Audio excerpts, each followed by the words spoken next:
तो आइए सुनते हैं मुंशी प्रेमचंद की कहानियों का संग्रह मानसरोवर भाग 6 की और एक कहानी जिसका नाम है पछतावा। पंडित दुर्गानाथ जब कॉलेज से निकले तो उन्हें जीवन निर्वाह की चिंता उपस्थित हुई। वे दयालु और धार्मिक थे। इच्छा थी कि ऐसा काम करना चाहिए जिससे अपना जीवन भी साधारणतः सुखपूर्वक व्यतीत हो और दूसरों के साथ भलाई और सदाचारण का भी अवसर मिले। वे सोचने लगे, यदि किसी कार्यालय में क्लर्क बन जाऊं तो अपना निर्वाह हो सकता है, किंतु सर्वसाधारण से कुछ भी संबंध न रहेगा। वकालत में प्रविष्ट हो जाऊं तो दोनों बातें संभव है, किंतु अनेकानेक यत्न करने पर भी अपने को पवित्र रखना कठिन होगा।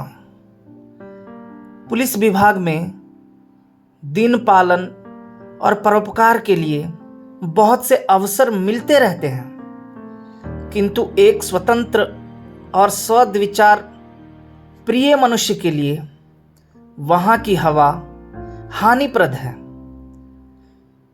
शासन विभाग में नियम और नीतियों की भरमार रहती है। कितना ही चाहो पर वहां कड़ाई और डांट डपट से बचे रहना असंभव है। इसी प्रकार बहुत सोच विचार के पश्चात उन्होंने निश्चय किया कि किसी जमींदार के यहाँ मुख्तार आम बन जाना चाहिए। वेतन तो अवश्य कम मिलेगा, किंतु दिन खेतीहारों से रात दिन संबंध रहेगा। उनके साथ सद्व्यवहार का अवसर मिलेगा। साधारण जीवन निर्वाह होगा और विचार दृढ़ होंगे।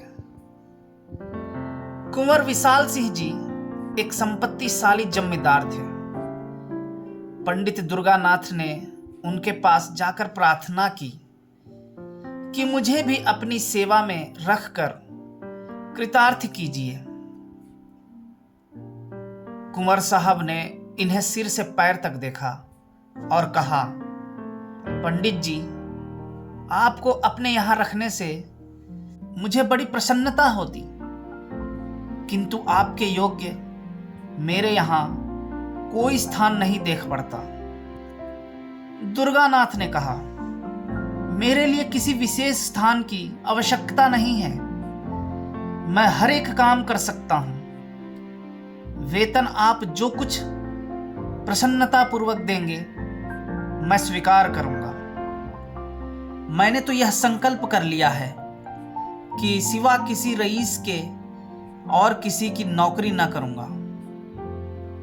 कुंवर विशाल सिंह ने अभिमान से कहा, रईस की नौकरी नौकरी नहीं, राज्य है। मैं अपने चपरासियों को 2 रुपया महावर देता हूं और वे तंजेब के अंगरखे पहनकर निकलते हैं। उनके दरवाजों पर घोड़े बंधे हुए हैं। मेरे कारिंदे 5 रुपए से अधिक नहीं पाते, किंतु शादी विवाह वकीलों को यहां करते हैं। न जाने उनकी कमाई में क्या बरकत होती है। बरसों तनख्वाह का हिसाब नहीं करते। कितने ऐसे हैं जो बिना तनख्वाह के कारिंदगी या चपरासगिरी को तैयार बैठते हैं, परंतु अपना यह नियम नहीं। समझ लीजिए, मुख्तार आम अपने इलाके में एक बड़े जमींदार से अधिक रोब रखता है। उसका ठाठ बाट और उसकी हुकूमत छोटे छोटे राजाओं से कम नहीं। जिसे इस नौकरी का चस्का लग गया है, उसके सामने तहसीलदारी झूठी है। पंडित दुर्गानाथ ने कुंवर साहब की बातों का समर्थन किया, जैसे कि करना उनकी सभ्यता अनुसार उचित था। वे दुनियादारी में अभी कच्चे थे, बोले, मुझे अब तक किसी रईस की नौकरी का चस्का नहीं लगा है। मैं तो अभी कॉलेज से निकला आता हूं और ना मैं इन कारणों से नौकरी करना चाहता हूं जिनका कि आपने वर्णन किया, किंतु इतने कम वेतन में मेरा निर्वाह न होगा। आपके और नौकर असामियों का गला दबाते होंगे। मुझसे मरते समय तक ऐसे कार्य न होंगे। यदि सच्चे नौकर का सम्मान होना निश्चय है तो मुझे विश्वास है कि बहुत शीघ्र आप मुझसे प्रसन्न हो जाएंगे।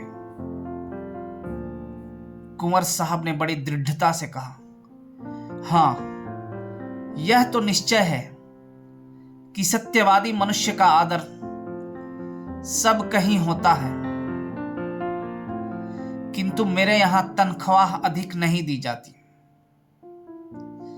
जमींदार के इस प्रतिष्ठा शून्य उत्तर को सुनकर पंडित जी कुछ खिन्न हृदय से बोले, तो फिर मजबूरी है।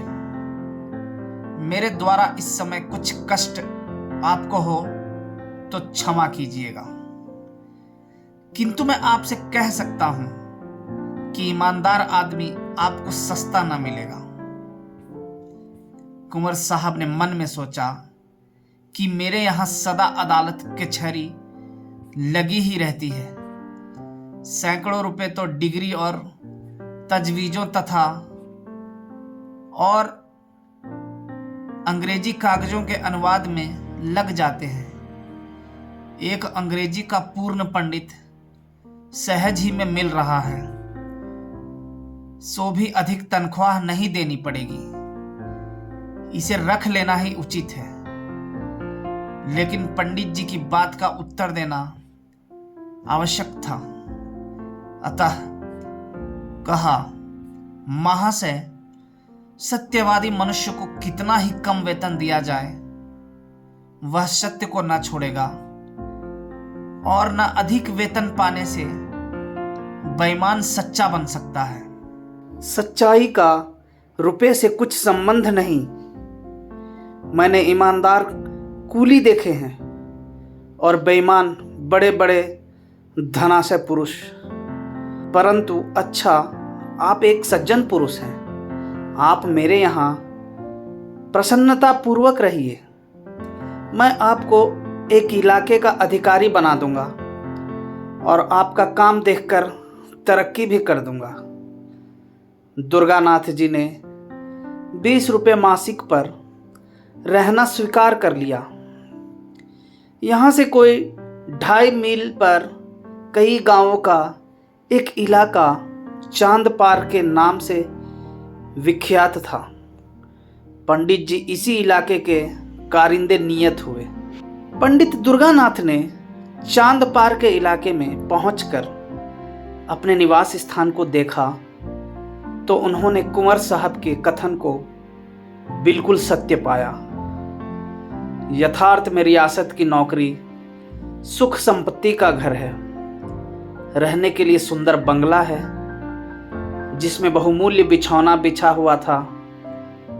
सैकड़ों बीघे की सिर, कई नौकर चाकर, कितने ही चपरासी, सवारी के लिए एक सुंदर टांगन, सुख ठाट बाट के सारे सामान उपस्थित थे। किंतु इस प्रकार की सजावट और विलास की सामग्री देखकर उन्हें उतनी प्रसन्नता न हुई, क्योंकि इसी सजे हुए बंगले के चारों ओर किसानों के झोपड़े थे। फूस के घरों में मिट्टी के बर्तनों के सिवा और सामान ही क्या था। वहां के लोगों में वह बंगला कोट के नाम से विख्यात था। लड़के उसे भय की दृष्टि से देखते थे। उसके चबूतरे पर पैर रखने का उन्हें साहस ना पड़ता। इस दीनता के बीच में इतना बड़ा ऐश्वर्य युक्त दृश्य उनके लिए अत्यंत हृदय विदारक था। किसानों की यह दशा थी कि सामने आते हुए थर थर कांपते थे। चपरासी लोग उनसे ऐसा बर्ताव करते थे कि पशुओं के साथ भी वैसा नहीं होता। पहले ही दिन कई 100 किसानों ने पंडित जी को अनेक प्रकार के पदार्थ भेंट के रूप में उपस्थित किए, किंतु जब वे सब लौटा दिए गए तो उन्हें बहुत आश्चर्य हुआ। किसान प्रसन्न हुए, किंतु चपरासियों का रक्त उबलने लगा। नाई और कहार खिदमत को आए, किंतु लौटा दिए गए। अहीरों के घरों से दूध से भरा हुआ मटका आया, वह भी वापस हुआ। तमोली एक ढोली पान लाया, किंतु वह भी स्वीकार न हुआ। असामी आपस में कहने लगे कि कोई धर्मात्मा पुरुष आए हैं, परंतु चपरासियों को तो ये नई बातें असह्य हो गई।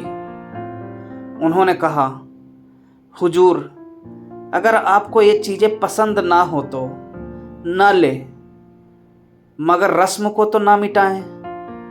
अगर कोई दूसरा आदमी यहाँ आएगा तो उसे नए सिरे से यह रस्म बांधने में कितनी दिक्कत होगी। यह सब सुनकर पंडित जी ने केवल यही उत्तर दिया, जिसके सिर पर पड़ेगा वह भुगत लेगा, मुझे उसकी चिंता करने की क्या आवश्यकता। एक चपरासी ने साहस बांधकर कहा, इन असामियों को आप जितना गरीब समझते हैं उतने गरीब ये नहीं हैं। इनका ढंग ही ऐसा है, भेष बनाए रहते हैं, देखने में ऐसे सीधे साधे मानो बेसिंग की गाय है, लेकिन सच मानिए इनमें का एक एक आदमी हाईकोर्ट का वकील है। चपरासियों के इस वाद विवाद का प्रभाव पंडित जी पर कुछ न हुआ।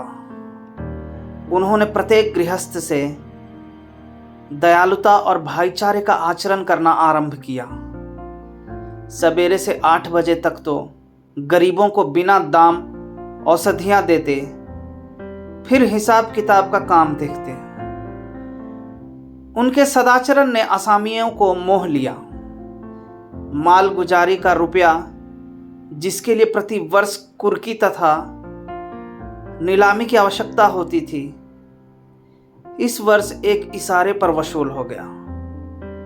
किसानों ने अपने भाग सराहे और वे मनाने लगे कि हमारे सरकार की दिनों दिन बढ़ती हो।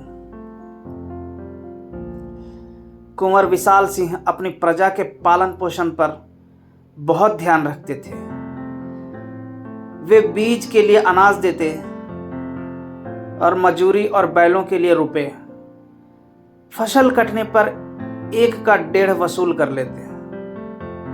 चांद पार के कितने ही असामी इनके ऋणी थे। चैत का महीना था, फसल कट कट कर खलिहानों में आ रही थी। खलिहान में से कुछ अनाज घर में आने लगा था। इसी अवसर पर कुंवर साहब ने चांद पार वालों को बुलाया और कहा, हमारा अनाज और रुपया बेबाक कर दो। यह चैत का महीना है, जब तक कड़ाई न की जाए तुम लोग डकार नहीं लेते। इस तरह काम नहीं चलेगा।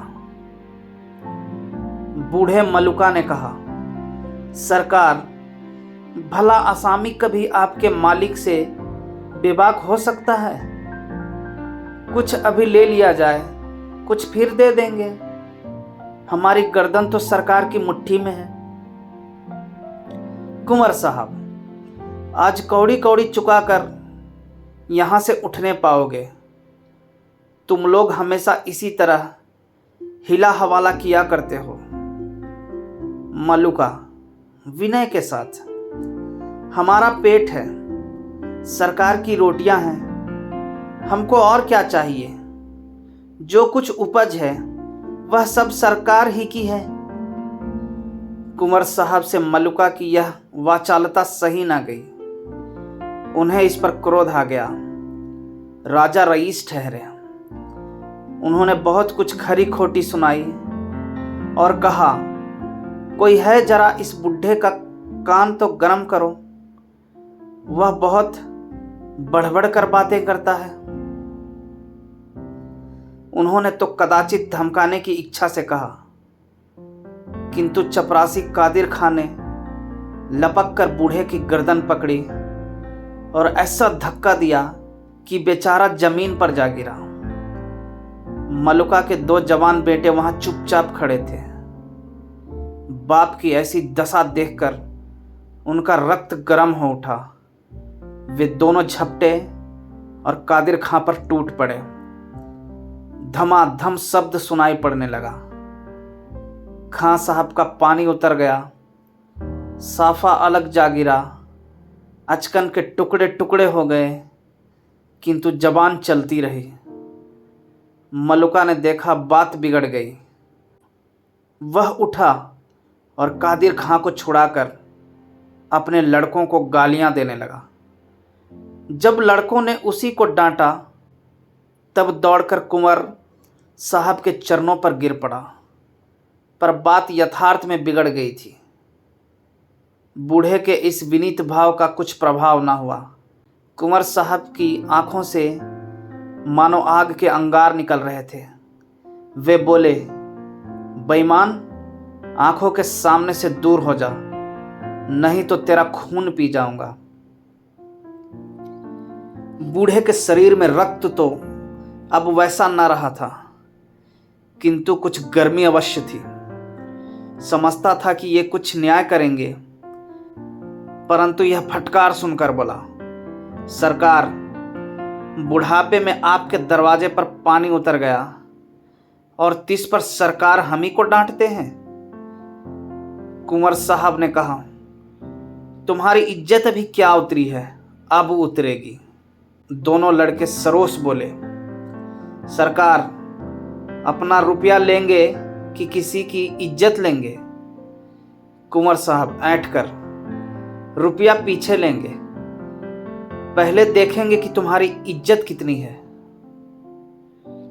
चांद पार के किसान अपने गांव पर पहुंचकर पंडित दुर्गानाथ से अपनी राम कहानी कह ही रहे थे कि कुंवर साहब का दूत पहुंचा और खबर दी कि सरकार ने आपको अभी अभी बुलाया है। दुर्गानाथ ने असामियों को परितोष दिया और आप घोड़े पर सवार होकर दरबार में हाजिर हुए। कुंवर साहब की आंखें लाल थीं, मुख की आकृति भयंकर हो रही थी। कई मुख्तार और चपरासी बैठे हुए आग पर तेल डाल रहे थे। पंडित जी को देखते ही कुंवर साहब बोले, चांद पार वालों की हरकत आपने देखी? पंडित जी ने नम्र भाव से कहा, जी हाँ, सुनकर बहुत शोक हुआ। ये तो ऐसे सर्कस न थे। कुंवर साहब, यह सब आप ही के आगमन का फल है। आप अभी स्कूल के लड़के हैं। आप क्या जाने कि संसार में कैसे रहना होता है। यदि आपका बर्ताव असामियों के साथ ऐसा ही रहा तो फिर मैं जमींदारी कर चुका। यह सब आपकी करनी है। मैंने इसी दरवाजे पर असामियों को बांध बांध कर उल्टे लटका दिया है और किसी ने चूं तक न की। आज उनका यह साहस कि मेरे ही आदमी पर हाथ चलाए। दुर्गानाथ कुछ दबते हुए, महाशय, इसमें मेरा क्या अपराध? मैंने तो जब से सुना है तभी से स्वयं सोच में पड़ा हूं। कुंवर साहब, आपका अपराध नहीं तो किसका है? आप ही ने तो इनको सिर चढ़ाया, बेगार बंद कर दी। आप ही उनके साथ भाईचारे का बर्ताव करते हैं, उनके साथ हंसी मजाक करते हैं। ये छोटे आदमी इस बर्ताव की कदर क्या जाने। किताबी बातें स्कूलों ही के लिए हैं, दुनिया के व्यवहार का कानून दूसरा है। अच्छा, जो हुआ सो हुआ। अब मैं चाहता हूं कि इन बदमाशों को इस सरकसी का मजा चखाया जाए। असामियों को आपने मालगुजारी की रसीदें तो नहीं दी है? दुर्गानाथ कुछ डरते हुए, जी नहीं, रसीदें तैयार हैं, लेकिन आपके हस्ताक्षरों की देर है। कुंवर साहब कुछ संतुष्ट होकर, यह बहुत अच्छा हुआ, शकुन अच्छे हैं। अब आप इन रसीदों को चिराग अली के सिपुर्द कीजिए। इन लोगों पर बकाया लगान की नालिश की जाएगी। फसल नीलाम कर लूंगा। जब भूखे मरेंगे तब सूझेगी। जो रुपया अब तक वसूल हो चुका है वह बीज और ऋण के खाते में चढ़ा लीजिए।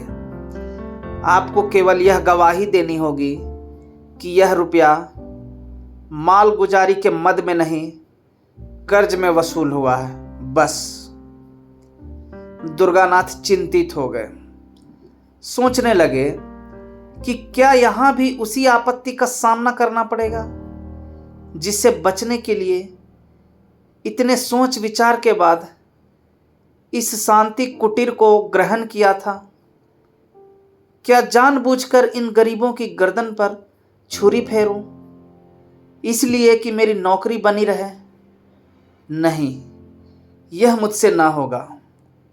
बोले, क्या मेरी शहादत बिना काम ना चलेगा?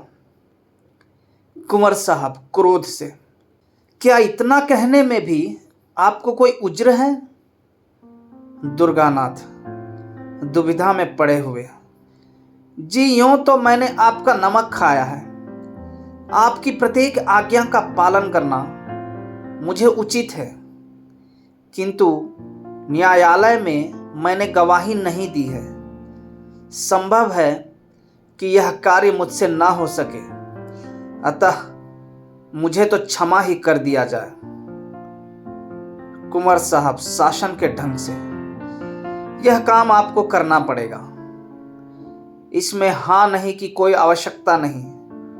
आग आपने लगाई है, बुझाएगा कौन? दुर्गानाथ दृढ़ता के साथ, मैं झूठ कदापि नहीं बोल सकता और न इस प्रकार की शहादत दे सकता हूं। कुंवर साहब कोमल शब्दों में, कृपा निधान, यह झूठ नहीं है। मैंने झूठ का व्यापार नहीं किया है। मैं यह नहीं कहता कि आप रुपए का वसूल होना अस्वीकार कर दीजिए। जब असामी मेरे ऋणी हैं तो मुझे अधिकार है कि चाहे रुपया ऋण की मद में वसूल करूं या मालगुजारी के मद में। यदि इतनी सी बात को आप झूठ समझते हैं तो आपकी जबरदस्ती है। अभी आपने संसार देखा नहीं। ऐसी सच्चाई के लिए संसार में स्थान नहीं। आप मेरे यहाँ नौकरी कर रहे हैं। इस सेवक धर्म पर विचार कीजिए। आप शिक्षित और होनहार पुरुष हैं। अभी आपको संसार में बहुत दिन तक रहना है और बहुत काम करना है। अभी से आप यह धर्म और सत्यता धारण करेंगे तो अपने जीवन में आपको विपत्ति और निराशा के सिवा और कुछ प्राप्त न होगा। सत्य प्रियता अवश्य उत्तम वस्तु है, किंतु उसकी भी सीमा है। अति सर्वर्थ वर्जयेत। अब अधिक सोच विचार की आवश्यकता नहीं। यह अवसर ऐसा ही है। कुंवर साहब पुराने खुर्राट थे। इस फेंक नैत से युवक खिलाड़ी हार गया। इस घटना के तीसरे दिन चांद पार के असामियों पर बकाया लगान की नालिश हुई। सम्मन आए। घर घर उदासी छा गई। सम्मन क्या थे? यम के दूत थे। देवी देवताओं की मिन्नतें होने लगी। स्त्रियां अपने घर वालों को कोसने लगी और पुरुष अपने भाग्य को। नियत तारीख के दिन गांव के गवार कंधे पर लोटा डोर रखे और अंगोछे में चवेना बांधे कचहरी को चले। सैकड़ों स्त्रियां और बालक रोते हुए उनके पीछे पीछे जाते थे। मानो अब वे फिर उनसे न मिलेंगे। पंडित दुर्गानाथ के 3 दिन कठिन परीक्षा के थे। एक और कुंवर साहब की प्रभावशालिनी बातें, दूसरी ओर किसानों की हाय हाय। परंतु विचार सागर में 3 दिन निमग्न रहने के पश्चात उन्हें धरती का सहारा मिल गया। उनकी आत्मा ने कहा, यह पहली परीक्षा है, यदि इसमें अनुत्तीर्ण रहे तो फिर आत्मिक दुर्बलता ही हाथ रह जाएगी। निदान निश्चय हो गया कि मैं अपने लाभ के लिए इतने गरीबों को हानि ना पहुंचाऊंगा। 10 बजे दिन का समय था। न्यायालय के सामने मेला सा लगा हुआ था, जहां तहां श्याम वस्त्राच्छादित देवताओं की पूजा हो रही थी। चांद पार के किसान झुंड के झुंड एक पेड़ के नीचे आकर बैठे। उनसे कुछ दूर पर कुंवर साहब के मुख्तार आम सिपाहियों और गवाहों की भीड़ थी। ये लोग अत्यंत विनोद में थे। जिस प्रकार मछलियां पानी में पहुंचकर किलोले करती है, उसी भांति ये लोग भी आनंद में चूर थे। कोई पान खा रहा था, कोई हलवाई की दुकान से पूरियों की पत्तल लिए चला आता था। उधर बेचारे किसान पेड़ के नीचे चुपचाप उदास बैठे थे कि आज ना जाने क्या होगा, कौन आफत आएगी, भगवान का भरोसा है। मुकदमे की पेशी हुई। कुंवर साहब की ओर से गवाह गवाही देने लगे कि आसामी बड़े सर्कस हैं। जब लगान मांगा जाता है तो लड़ाई झगड़े पर तैयार हो जाते हैं। अब कि इन्होंने एक कौड़ी भी नहीं दी। कादिर खां ने रोकर अपने सिर की चोट दिखाई। सबसे पीछे पंडित दुर्गानाथ की पुकार हुई। उन्हीं के बयान पर निपटारा होना था। वकील साहब ने उन्हें खूब तोते की भांति पढ़ा रखा था, किंतु उनके मुख से पहला वाक्य निकला ही था कि मजिस्ट्रेट ने उनकी ओर तीव्र दृष्टि से देखा। वकील साहब बंगले झांकने लगे। मुख्तार आम ने उनकी ओर घूर कर देखा। अहलमद पेशकार आदि सब के सब उनकी ओर आश्चर्य की दृष्टि से देखने लगे। न्यायाधीश ने तीव्र स्वर से कहा, तुम जानते हो कि मजिस्ट्रेट के सामने खड़े हो?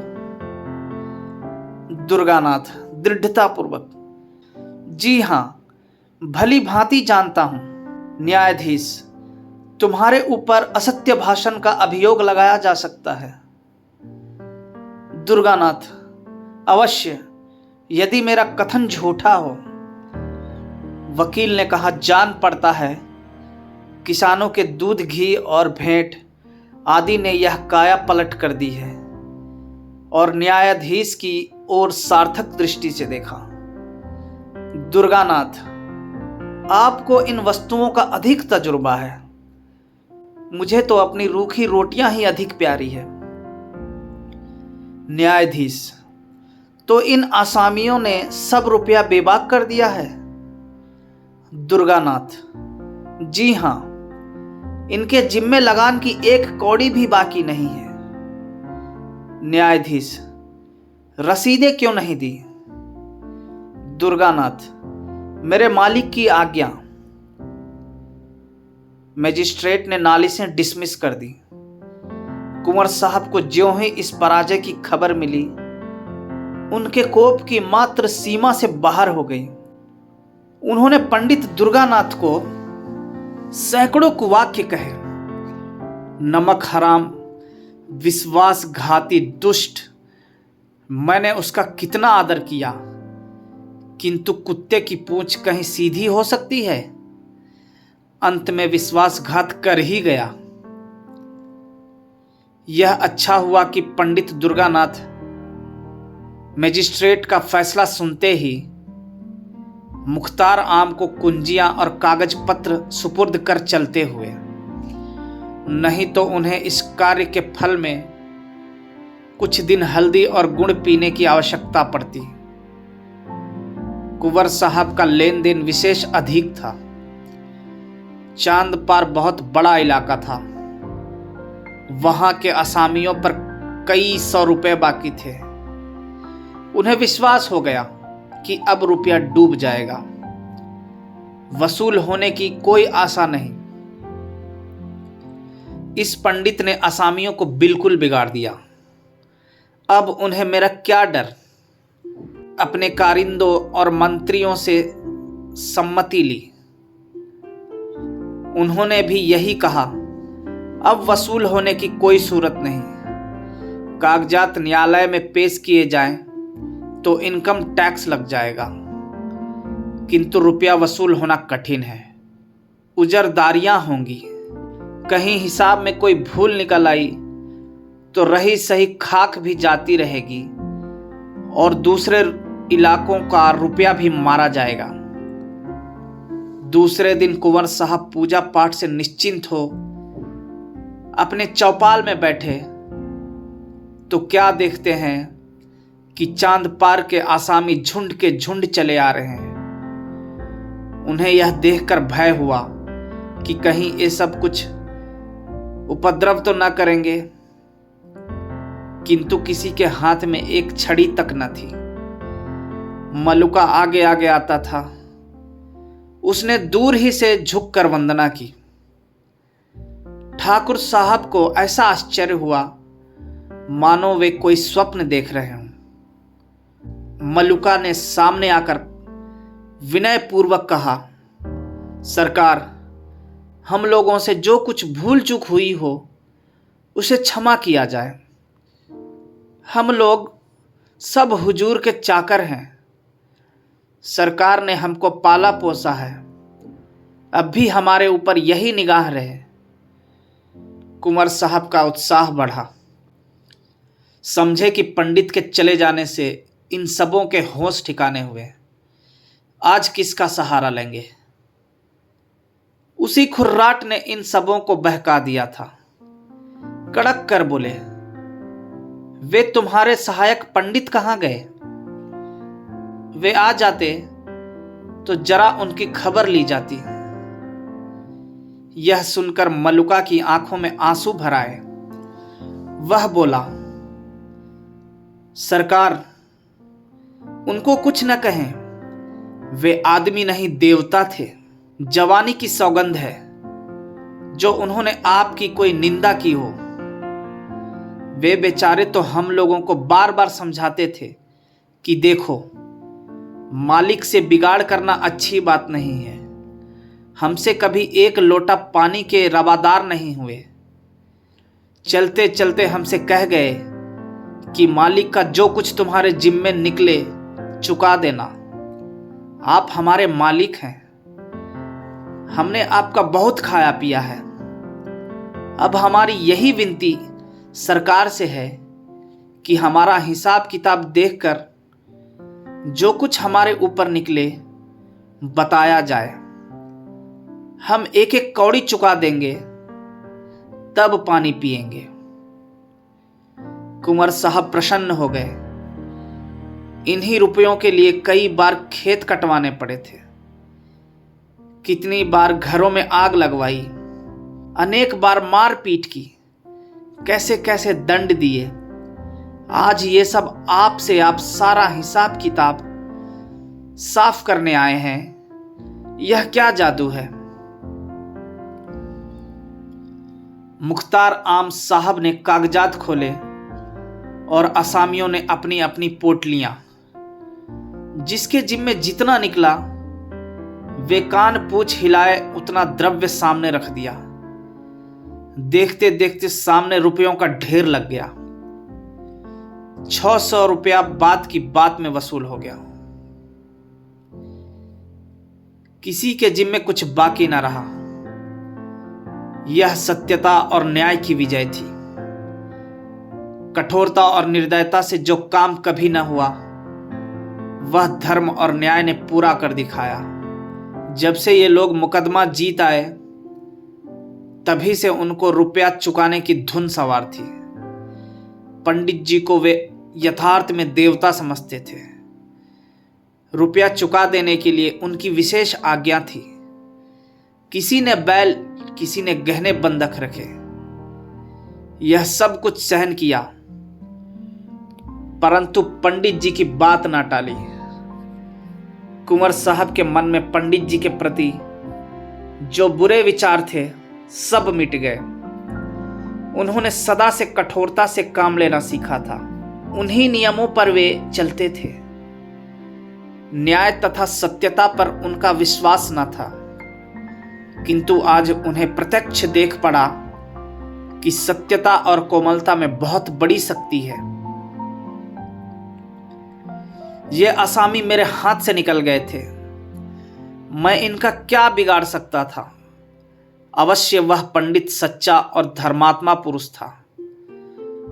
उसमें दूरदर्शिता न हो, काल ज्ञान न हो, किंतु इसमें संदेह नहीं कि वह निष्प्रह और सच्चा पुरुष था।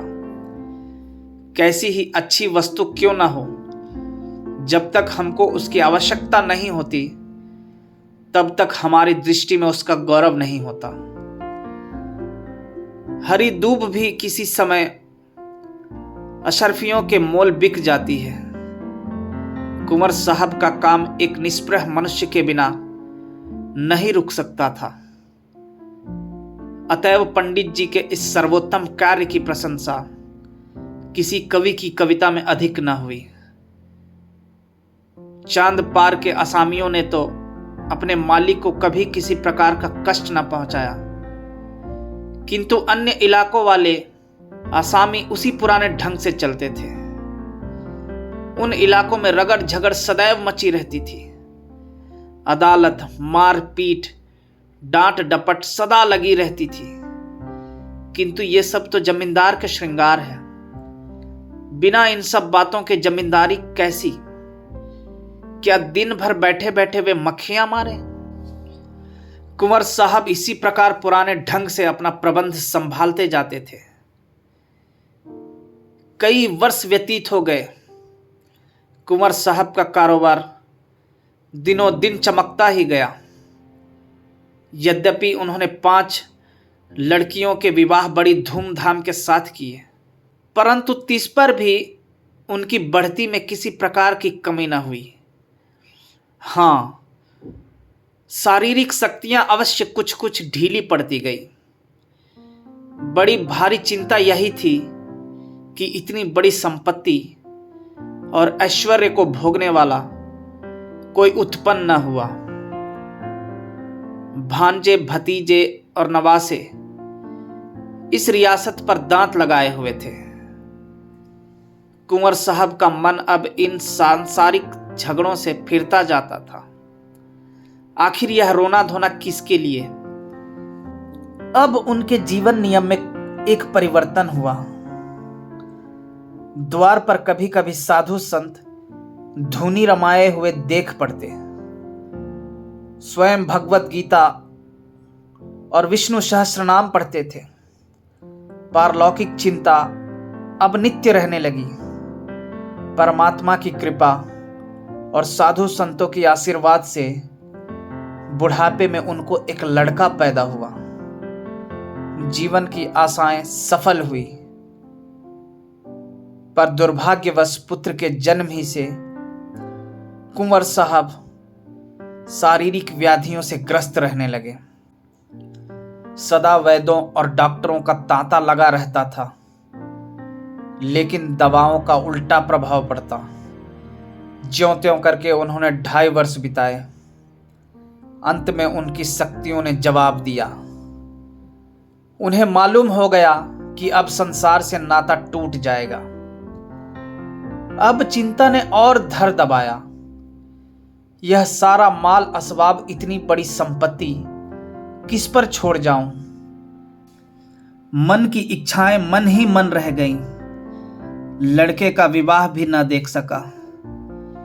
इसकी तोतली बातें सुनने का भी सौभाग्य न हुआ। हाय, अब इस कलेजे के टुकड़े को किसे सौंपूं जो इसे अपना पुत्र समझे।